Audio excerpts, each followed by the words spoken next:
Assalamualaikum everyone! How are you?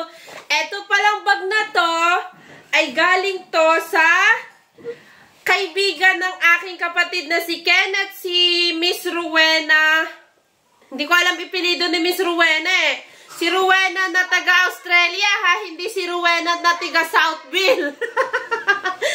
Oh, ang ganda. Sabi ko nga sa kapatid ko, akin na lang itong mga bag na to. Ako kasi mahilig sa bag. O, tingnan nyo, maganda. O, kahit naman labhan na lang ng konti, diba? Siyempre, may signs of usage naman. Hindi naman tayo arte galore, ano. O, ayan, mahilig talaga ako sa bag. O.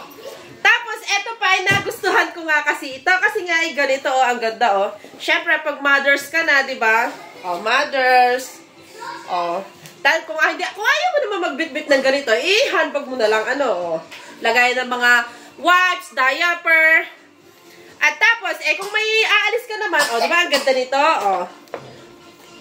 mahilig talaga ako sa bag, alam nyo ba? Lagay ng tubig, lagay sa stroller.